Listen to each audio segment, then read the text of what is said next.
বাইতুল্লাহ একটি নাম, বাইতুল আতিক একটি নাম, বাইতুল মুহাররম একটি নাম, কেবলা একটি নাম, অনেক নাম রয়েছে। তার মধ্যে পরিশুদ্ধ যেই নামটি আমরা জানি সেটি হলো কাবা এবং বাইতুল্লাহ। কাবাও যেটা, বাইতুল্লাহও সেটা, বাইতুল আতিকও সেটা, কিবলাও সেটা। বাইতুল্লাহ হলো, কাবা হলো মুসলমানের আসল। মুসলমানের আসল কি? সবাই বলুন কি? কাবা, বাইতুল্লাহ।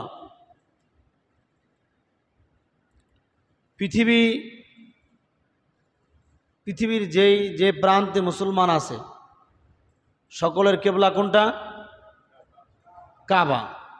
আমরা যেখানেই থাকি, যে দেশেরই থাকি, আমাদেরকে নামাজ পড়তে হবে বাইতুল্লাহর দিকে ফিরে, কাবার দিকে ফিরে।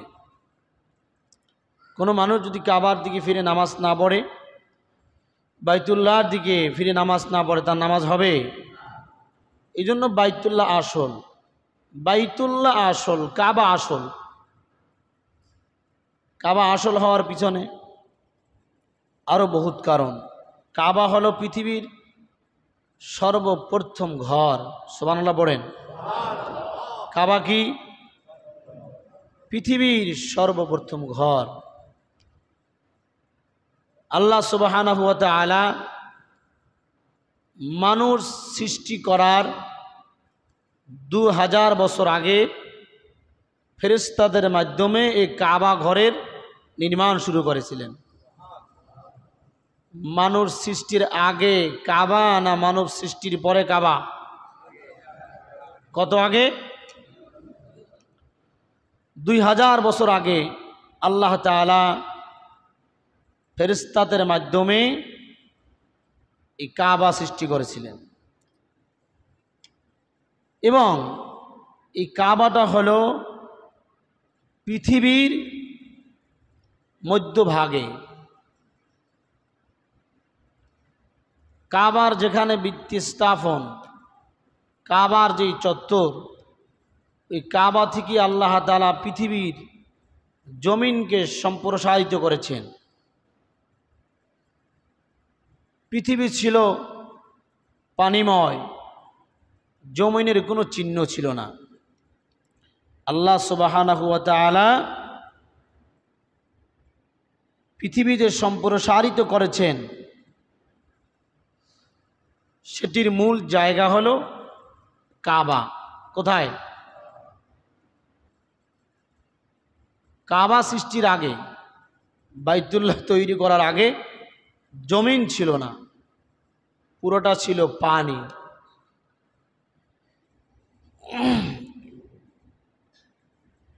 পৃথিবীকে আল্লাহ সুবহানাহু ওয়া তাআলা কিভাবে সৃষ্টি করেছেন? কাবা যে পৃথিবীর মধ্যস্থল, পৃথিবীর শুরুর জায়গা, এটা কিভাবে হলো? এ বিষয়ে ইমাম ইবনে হাম্বল রহমতুল্লাহ আলাইহি সুন্দরভাবে তার লিখনির মধ্যে, কিতাবের মধ্যে উল্লেখ করেছেন যে আল্লাহ পাক রব্বুল আলামিন সর্বপ্রথম একটি মুক্তা সৃষ্টি করলেন। কি সৃষ্টি করছেন? পৃথিবীতে কিভাবে সৃষ্টি হয়েছে, জমিন কিভাবে সৃষ্টি হলো, পানি থেকে জমিন কিভাবে সৃষ্টি হলো, পৃথিবীতে জমিন কিভাবে সম্প্রসারিত হলো, এই বিষয়ে ইমাম হাম্বল রহমতুল্লাহ আলাইহি বলেন,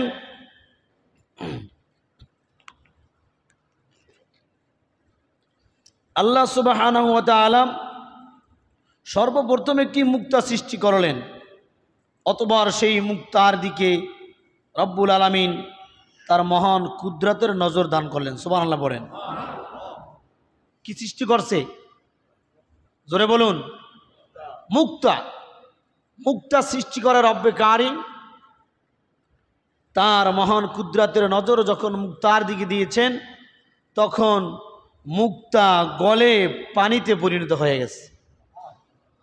এই আলোচনা আপনারা আগে শোনেন নাই, অবাক অবাক লাগতেছে।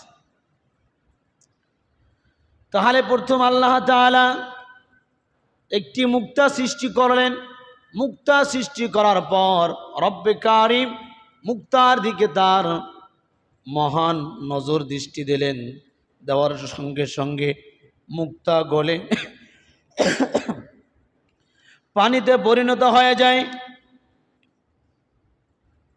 পানিতে পরিণত হওয়ার পর পানির মধ্যে একটি উত্তল তরঙ্গ সৃষ্টি হয়। উত্তল তরঙ্গ, এই পানিকে উত্তল তরঙ্গ আল্লাহ তাআলা একদিন আর 2 দিন নয়, কমপক্ষে 40 বছর পর্যন্ত এই উত্তল তরঙ্গ পানির মধ্যে রেখেছেন। সুবহানাল্লাহ। কয় বছর? 40 বছর। 40 বছর যখন প্রথম মুক্তা থেকে পানি, এই পানির মধ্যে উত্তল তরঙ্গ সৃষ্টি হলো, এটা আমার একেবারে 1 বছর আর 2 বছর নয়, 40 বছর পর্যন্ত পানির মধ্যে উত্তল তরঙ্গ হইতে হইতে ফেনা জমে যায় ভূত ভূত। দেখবেন পানি যখন একটি পাত্রের মধ্যে লইয়া ওই জায়গায় যদি স্থল থাকে, পানি বারবার নাড়ানাড়া করতে করতে একটি জলরাশি সৃষ্টি হয়, ফেনা জমে যায়, হয় কি হয় না? একটি পাত্রের মধ্যে একবারে স্বচ্ছ পরিষ্কার যদি পানি আমি নেই, বারংবার পানির মধ্যে লাড়তে লাড়তে লাড়তে লাড়তে লাড়তে পানি কি আগের সাবেক অবস্থায় থাকবে না পরিবর্তন আসবে? পরিবর্তন আসবে, ফেনা হয়ে যায়। ফেনা সৃষ্টি হওয়ার পর আল্লাহ তাআলা ওই ফেনার মাঝখানে ফেনা জমতে জমতে উঁচু একটি টিলা তৈরি হয়। এখন পানির যত স্রোত, পানির যত উত্তল, ওই টিলার সাথে বাড়ি খায়, ঢেউ আইসা টিলার সাথে বাড়ি খায়। দেখবেন নদীর মাঝখানে যদি চর জাগে, যত পানির স্রোত যায় ওই চরের লগে যায় ঢেউ খায়, বাড়ি খায়, ফেনাগুলা যায় জমা থাকে। জমে কিনা দেখছেন না আপনারা? না দেখলে নজর করে দেখবেন, ওই টিলায় পানি বাড়ি খাইতে খাইতে ওখানে মাটি আল্লাহ তাআলা সৃষ্টি করলেন। এবার মাটি ওখান থেকে সম্প্রসারিত হইতে হইতে আল্লাহ তাআলা জমিনকে বানাইলেন, জমিনকে সৃষ্টি করলেন। জমিন সৃষ্টি হয়ে গেছে। জমিন, পানি থেকে জমিন বানাইলেন কে? আরো জোরে বলেন। জমিন সৃষ্টি করার পর জমিন এখন পানির উপরে এইভাবে নড়তেছে, নড়াচড়া করতেছে, কারণ জমিনের উপরে কোনো ঠেকনা নাই, কোনো প্যারাক নাই। আল্লাহ তাআলা বলেন, আলাম নাজআলিল আরদা মিহাদা ওয়াল জিবালা আওতাদা ওয়াল জিবালা আওতাদা। তোমরা কি দেখোনি আমি পাহাড়কে প্যারাক স্বরূপ বানাইছি? সুবহানাল্লাহ বলেন। জমিন যখন নড়াচড়া করতে শুরু করে দেয়, জমিনকে স্থির করার জন্য আল্লাহ তাআলা বড় বড় পাহাড়কে প্যারাক হিসাবে ব্যবহার করেছেন। বড় বড় পাহাড়, 1 টন আর 2 টন নয়, বিশাল বড় বড় পাহাড় পৃথিবীর বিভিন্ন প্রান্তে ছড়িয়ে ছিটিয়ে আছে। আমাদের বাংলাদেশেও পাহাড়ি অঞ্চল আছে না নাই? সেখানে বড় বড় পাহাড় আছে। সৌদি আরব বিশাল বড় বড় পাহাড়, শুধু জমিনের মধ্যে শুধু পাহাড় আর পাহাড়। গাড়িতে ডানে যান বামে যান, যেদিকে তাকাইবে দেখবেন বিশাল বড় বড় পাহাড়। উহুদ পাহাড়ের দীর্ঘ হলো 8 কিলোমিটার। সুবহানাল্লাহ। এখন কাইটা কুইটা সৌদি সরকার ছোট বানাইছে, তাহলে এক পাহাড় 8 কিলোমিটার, উহুদ পাহাড়। এইরকম লক্ষ লক্ষ পাহাড় আল্লাহ তাআলা সৃষ্টি করেছেন। জমিনকে প্যারাক মেরেছেন যেন জমিন নড়াচড়া করতে পারে না, নড়াচড়া করতে না পারে। এরপরও মাঝে মধ্যে জমিন নড়াচড়া করেনি। কথা বোঝেন নাই? এরপরও জমিন নড়াচড়া করেনি। যখন জমিনের উপরে পাপের মাত্রা বেড়ে যায়, গুনাহের মাত্রা বেড়ে যায়, তখন আল্লাহ তাআলা জমিনকে ঝাঁকুনি দিয়ে দুনিয়ার মানুষদেরকে সতর্ক সিগন্যাল দেন। আধা মিনিট, 40 সেকেন্ড, 25 সেকেন্ডের জমিন নাড়া দেওয়া ভূমিকম্পে বিশাল বড় বড় বিল্ডিং পড়ে যায়, সব কিছু তছনছ হয়ে যায়। যিনি এই ক্ষমতা দেখান তিনি কে? একটু আওয়াজ করে বলেন না কে? আল্লাহ। আল্লাহ বলেন আমি জমিনকে পাহাড় দিয়া প্যারাক মেরেছি, তারপরও মাঝে মাঝে ঝাঁকুনি দেই। যখন গুনার মাত্রা বেড়ে যায়, জেনার মাত্রা বেড়ে যায়, সুদের মাত্রা বেড়ে যায়, অন্যায়ের মাত্রা বেড়ে যায়, জুলুমের মাত্রা বেড়ে যায়, তখন আল্লাহ তাআলা ঝাঁকুনি দেয়, সতর্ক হও। যদি সতর্ক না হও, ইযা জুলজিলাতিল আরদু জিলজালাহা ওয়া আখরাজাতিল আরদু আসকালাহা। কিয়ামতের দিন এই যে বড় বড় পাহাড় আমরা দেখতেছি, দেখি বড় বড় ইমারত দেখি, বিল্ডিং দেখি, যখন ইসরাফিল আলাইহিস সালাতু ওয়াস সালাম সিংহায় ফুৎকার দেবেন, তখন এই বড় বড় পাহাড়গুলা তুলার মতো হয়ে যাবে। তুলা যেরকম বাতাসে উঠতে থাকে, তখন এই পাহাড়গুলা ধুলায় মিশ্রিত হয়ে তুলার মতো উঠতে থাকবে। বড় বড় বিল্ডিংয়ের কোনো নমুনা থাকবে না, নিশানে থাকবে না, কোনো ক্ষমতাদার ব্যক্তির কোনো ক্ষমতা চলবে। এই জন্য আল্লাহ তাআলা প্যারাক মারার পরেও জমিনকে মাঝে মাঝে ঝাঁকুনি দেয়। অথচ ঝাঁকুনি ঠেকাবার জন্য কত আবিষ্কার পৃথিবীতে হয়েছে। মেশিন তৈরি করেছে, ভূমিকম্প আসার আগে মেশিনকে হুইসাল দেবে, বাঁশি বাজাবে, হরেন বাজাবে। এরপরে রড বানিয়েছে, স্টিল বানিয়েছে, অ্যাডভার্টাইজ দিচ্ছে কোম্পানি, ভূমিকম্প সহনশীল স্টিল। এরকম অ্যাডভার্টাইজ আপনারা বোধহয় দেখেন নাই। ভূমিকম্প সহনশীল স্টিল, এই কথা বলে কোম্পানি শিরক করছে। এই কথা বলে কি করছে? কারণ কোনো কিছুই সহনশীল না, কোনো ক্ষমতাই আল্লাহর কাছে ক্ষমতা। এই যে পৃথিবীতে যত পদার্থ আছে, ধাতু আছে, কে সৃষ্টি করেছে? লোহা একটা পদার্থ, স্বর্ণ একটা পদার্থ, গ্যাস একটা পদার্থ, তেল, খনিজ সম্পদ এটা একটা পদার্থ। কে সৃষ্টি করেছে? যেই জিনিসের সৃষ্টিকর্তা আল্লাহ, সেই জিনিস দিয়ে তুমি আল্লাহকে সহনশীল বানাও। যে এই স্টিল রড যদি বিল্ডিংয়ে ব্যবহার করা হয়, তাহলে ভূমিকম্পে বিল্ডিংয়ের কিচ্ছু হবে না। চিৎকার মেরে বলেন নাউজুবিল্লাহ, আরো জোরে বলেন নাউজুবিল্লাহ। বলেছিলাম না এক দুই জুমা আগে যে দুবাই এত ক্ষমতাশীল রাষ্ট্র, এত সুন্দর রাষ্ট্র, বৃষ্টি হয় না, কৃত্রিম বৃষ্টি দেয়। আল্লাহ এমন বৃষ্টি দিয়েছে, 3 দিনের বৃষ্টিতে পুরা দুবাই অসহায় হয়ে পড়েছে, ঠিক কিনা?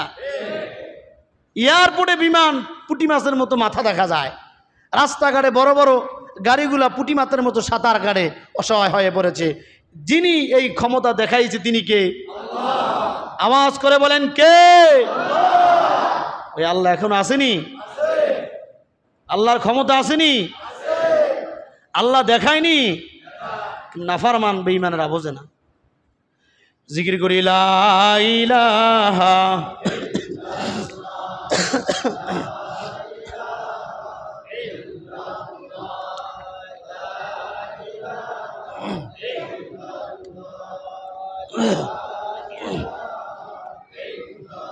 লা ইলাহা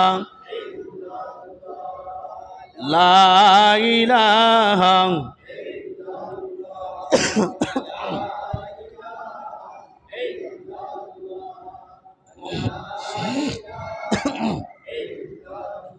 লা ইলাহা ইল্লাল্লাহু মুহাম্মাদুর রাসূলুল্লাহ। পড়েন সাল্লাল্লাহু। তাহলে পানি বাড়ি খাইতে খাইতে পানির ফেনায় যে টিলা তৈরি হয়েছিল, সেটা হলো বর্তমান যে কাবা যেখানে অবস্থিত, ওই জায়গাটা উঁচা হইতে হইতে ওখান থেকে সারা পৃথিবীতে জমিনের সৃষ্টি করেছেন কে? আল্লাহ। জমিন সৃষ্টি করার পরে ফেরেশতা তো আল্লাহ তাআলা বহুত আগেই বানিয়েছেন। ফেরেশতাদেরকে বললেন, ফেরেশতারা, আমি দুনিয়ার মধ্যে একটি জাতি সৃষ্টি করতে চাই, একটি প্রতিনিধি বানাইতে চাই, মানব জাতি সৃষ্টি করতে চাই, তোমরা কি বলো? ফেরেশতারা উত্তর দিলেন, রব আমাদের, আমরাই তো আপনার প্রশংসা করি, আপনার তাসবিহ পড়ি, আপনার ইবাদত করি, আপনার অন্য কোনো জাতি সৃষ্টি করা দরকার নাই। যে অন্য কোনো জাতি আপনি সৃষ্টি করেন, মানুষ যদি বানান, দুনিয়ার মধ্যে গিয়া মানুষ হানাহানি করবে, কাটাকাটি করবে, রক্তপাত ঘটাবে, দুনিয়ার মধ্যে উচ্ছৃঙ্খল সৃষ্টি করবে। ফেরেশতারা এই কথা বলার পরে আল্লাহ তাআলা এই কথা শুনে ফেরেশতাদের বেজার হয়ে গেছে, নারাজ হয়ে গেছে। আল্লাহর এই নারাজ হওয়ার পরে ফেরেশতারা ভয় পেয়ে গেছে, তাদের মাথা নত হয়ে গেছে যে আল্লাহ তাআলা আমাদের কথার দ্বারা রাগান্বিত হয়েছে।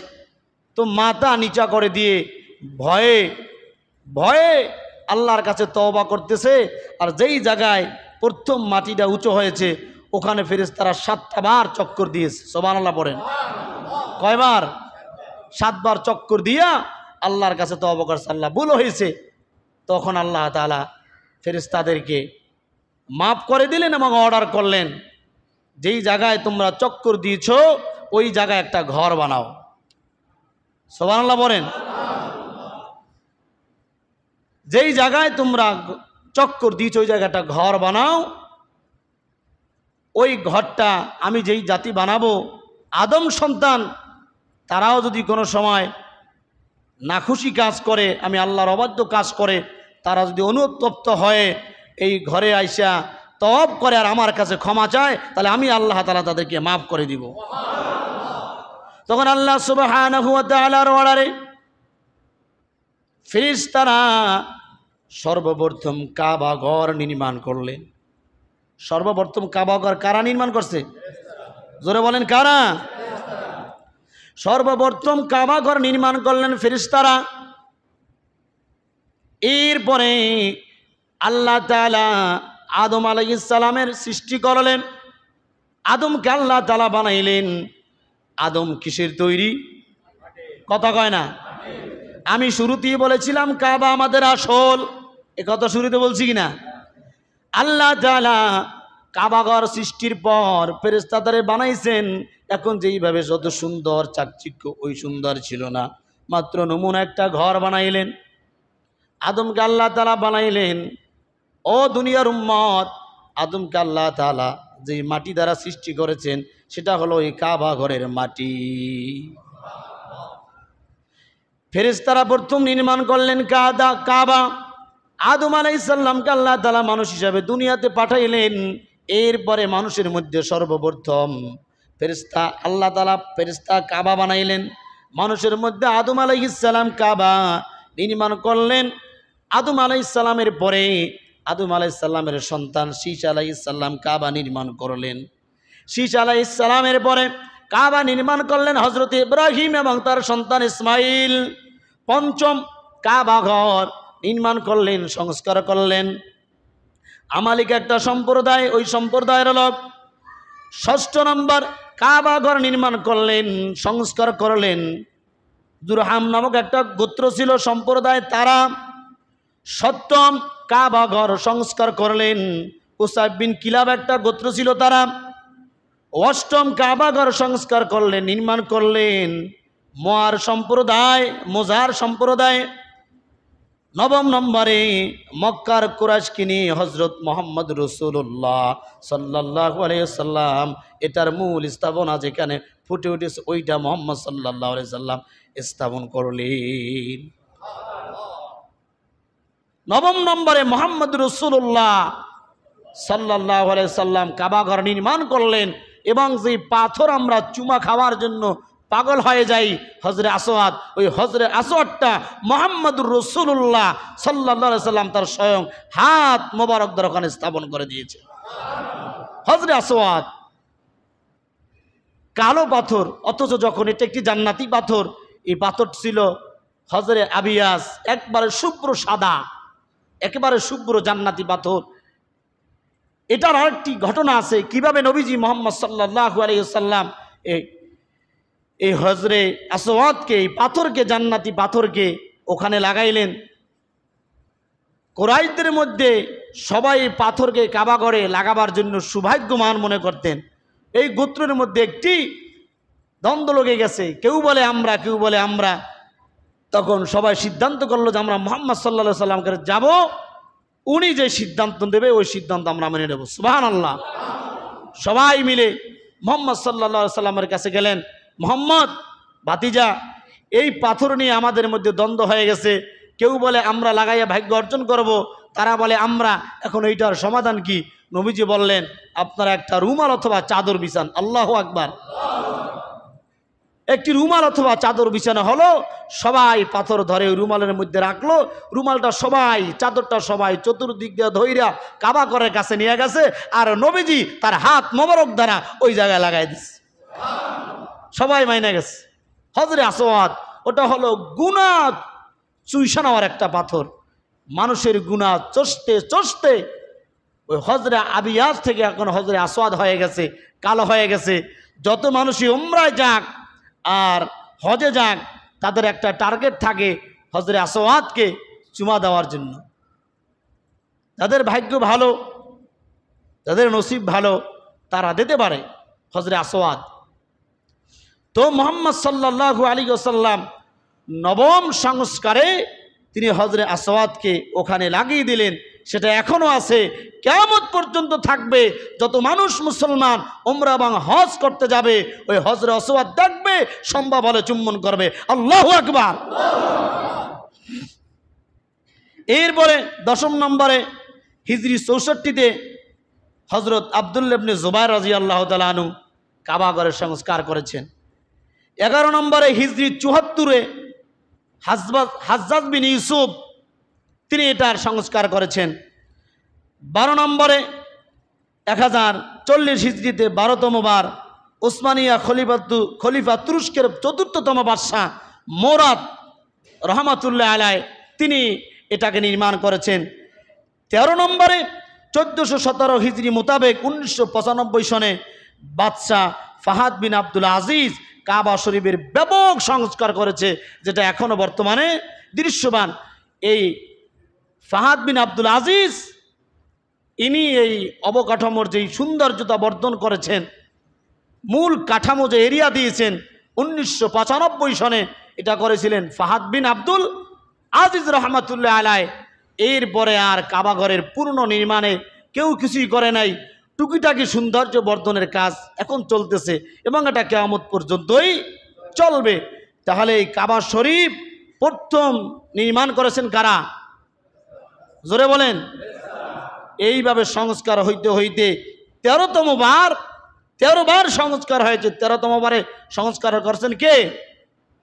বাদশাহ ফাহাদ বিন আব্দুল আজিজ রহমাতুল্লাহ আলাইহি। তো ভাইরা আমার, কাবা কি আসল পৃথিবীর সর্বশ্রেষ্ঠ জায়গা এবং সর্বশ্রেষ্ঠ ঘর। গত সপ্তাহে বলেছিলাম, কাবা এমন একটা ঘর যেদিকে তাকায়া যতক্ষণ বান্দা থাকবে ততক্ষণ আমলনামা থেকে গুনাহ মুছে দেবে কে? আল্লাহ। ভাইরা আমার, বন্ধুরা আমার, আল্লাহ সুবহানাহু ওয়া তাআলা কাবা ঘর তৈরি করলেন মানুষের মুক্তির জন্য, মানুষের নাজাতের জন্য। এর আগে আবার কাহিনী হয়েছে, সেটি হলো নবী মুহাম্মদ সাল্লাল্লাহু আলাইহি ওয়াসাল্লাম আগমনের আগে, ঈসা নবী বিদায়ের পরে মাঝখানে প্রায় 600 এবং 650 ব্যবধান। এই 600 650 বছরের মাঝখানে কোনো নবী আসে নাই। ঈসা নবী বিদায়ের পরে আমাদের নবী আগমনের আগে মাঝখানে গ্যাপ কতদিন? ভাইরা আমার কথা কি আপনারা বোঝেন? 650 বছর অথবা 600 বছর, কম বেশি হতে পারে। এই 600 অথবা 650 বছরের মধ্যে কোনো নবী না থাকার কারণে মানুষের মধ্যে কোনো ইনসানিয়াত ছিল না। মানুষের মধ্যে কোনো মানুষত্ব বোধ ছিল না। এক কথায় এমন কোনো অপকর্ম নাই যেগুলো আরববাসীরা করে নাই। আরব জাতির মতো কোনো খারাপ জাতি ছিল না। আরবরা পৃথিবীর সবচেয়ে নিকৃষ্ট জাতি ছিল। কিন্তু ৬০০ বছর পরে মুহাম্মদ সাল্লাল্লাহু আলাইহি ওয়াসাল্লাম আসার পরে আরব জাতিরা শ্রেষ্ঠ জাতিতে পরিণত হয়েছে। শ্রেষ্ঠ জাতিতে আরবের সবাই পরিণত হয় নাই। যারা মুহাম্মদ সাল্লাল্লাহু আলাইহি সাল্লামের কালেমা গ্রহণ করেছে, কোরআন মানছে, তারাই আরবের মধ্যে শ্রেষ্ঠ গোত্র, শ্রেষ্ঠ জাতি, শ্রেষ্ঠ মানুষ হিসেবে পরিণত হয়েছে। কিন্তু যারা আবু জাহেলের গোষ্ঠী এখনো আরবে আছে না নাই? যারা বলেন আছে না নাই? সারা পৃথিবীতে আছে, কিয়ামত পর্যন্ত থাকবে। নবী যখন আসলেন, এই ৬০০-৬৫০ বছর গ্যাপ থাকার কারণে কাবা ঘর তো নির্মাণ হয়েছেই, কিন্তু কাবা ঘরে মূর্তি ঢুকায় রাখছে।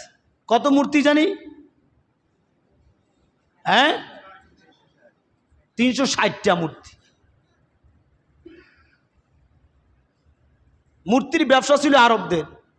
কাবা এই পবিত্র ঘরের মধ্যে এই পত্তলিকারা মূর্তি পূজকেরা ৩৬০টা মূর্তি ঢুকাইছে। আর নবীজি সেটার বিরুদ্ধে তাওহীদের দাওয়াত দিয়া মূর্তিগুলো সব কাবা থেকে সম্প্রসারণ করছে। সুবহানাল্লাহ বলেন। নবীজি আসলেন, কাবা ঘর থেকে মূর্তিকে বের করলেন, পবিত্র করলেন। আর আজকে মানুষ মূর্তি পূজার জন্য পাগল হয়ে গেছে। আছে না নাই? জায়গায় জায়গায় মূর্তি, ঘরের মধ্যে মূর্তি, মেলা থেকে বিভিন্ন জায়গা থেকে মূর্তিকেই না মুসলমানের সন্তান ঘরের শোকেজের মধ্যে সাজায় রাখছে। আছে না নাই? নবীজি মূর্তি পবিত্র করলেন, কাবা ঘর থেকে বের করে দিলেন। মূর্তি বানানো, মূর্তি বিক্রি করা, মূর্তির সামনে প্রণামন দেওয়া, এটা কোনো ইমানদার কোনো মুসলমানের কাজ হতে পারে না। অথচ মুসলমান নামাজ পড়ে, রোজা রাখে, সব কিছু করে, সন্তানের আবদার রক্ষার্থে বিভিন্ন জায়গা থেকে প্লাস্টিকের মূর্তি, মাটির মূর্তি নিয়ে ঘরের শোকেজে সুন্দর করে সাজায় রাখছে। যেই শোকেজের মধ্যে মূর্তি উঠল, শোকেজের দামও কিন্তু কম না, ১ লাখ, ১.৫ লাখ, ৮০,০০০, ৯০,০০০। ও মুসলমান, তুমি সুন্দর করিয়া টাকা খরচ কইরা মূর্তি নবীজি পৃথিবী থেকে বিদায় করার জন্য আন্দোলন করলেন, আর আমরা টাকা দিয়া ঘরের মধ্যে মূর্তি উঠেছি। ঠিক কিনা কন? আল্লাহ আমাদেরকে হেফাজত করেন। আরো জোরে বলেন আমিন। তো ভাইরা, খুব গভীরভাবে আমাদেরকে চিন্তা করতে হবে। মূর্তি এটা মুসলমানের কোনো অংশ না। মুসলমান মূর্তি বানাইতে পারে না, ক্রয় করতে পারে না, বিক্রি করতে পারে না। মূর্তির সাথে মুসলমানের কোনো সম্পর্ক, জোরে বলেন, আছে? মূর্তির সাথে মুসলমান ইমানদারের কোনো সম্পর্ক নাই। মুসলমানের সম্পর্ক হলো একজনের সাথে, তিনি কে? আরো জোরে বলেন কে? দুহাত তুলে বলেন কে? মুসলমান একজনকে আদর্শ হিসেবে মানবে, তিনি কে? আদর্শ হিসেবে তো আল্লাহ না, আল্লাহ আদর্শ হিসেবে মুহাম্মাদুর রাসূলুল্লাহ পড়েন সাল্লাল্লাহু আলাইহি সাল্লাম। কারণ পৃথিবীতে আমরা যত মানুষের আদর্শ দেখি, প্রত্যেকটা মানুষের আদর্শের ভিতরে নাপাকি আছে, অসভ্যতা আছে, জুলুম আছে, অন্যায় আছে, ব্যভিচার আছে, কিন্তু একজনের চরিত্রের মধ্যে কোনো কলঙ্ক নাই, তিনি মুহাম্মাদুর রাসূলুল্লাহ। ঠিক কিনা জোরে কন? সারা পৃথিবী মানুষ আন্দোলন করতে পারে, সংগ্রাম করতে পারে, অনশন করতে পারে, ধর্মঘাট করতে পারে, শান্তির জন্য যাহা কিছু দরকার সব করতে পারে, কিন্তু ততদিন পর্যন্ত শান্তি আসবে না ততদিন পর্যন্ত মুহাম্মাদের নীতি, আদর্শ, চরিত্র মুসলমান তার সমাজের মধ্যে, ঘরের মধ্যে ফিতনা করবে। যত অশান্তির কারণ মুহাম্মাদের আদর্শ নাই, আল্লাহর কোরআনের বিধান নাই, এটাই অশান্তির কারণ, আর কোনো কারণ নাই। মানুষ ধর্ম বোঝে না, মুহাম্মাদের আদর্শ বোঝে না, তরিকা বোঝে না, লেবাস বোঝে না, কিচ্ছুই বোঝে না। আর এই মুহাম্মাদের তরিকা না থাকার কারণেই মানুষ সমস্ত গুনাহের রাস্তাকে বেছে নেয়। ঠিক কিনা ভাই? এই যে পরীক্ষার রেজাল্ট দিল, এসেছে পরীক্ষার রেজাল্ট দিচ্ছে, মিডিয়ার সংবাদ মোতাবেক ৮ জন ছাত্র কার্যকর হয় নাই, মানে কার্যকর আরো বহুত হয় নাই, এর মধ্যে ৮ জন ফলাফল খারাপ হয়েছে, ফেল করছে, আত্মহত্যা করছে। নাউজুবিল্লাহ যখন এই যে ৮ জন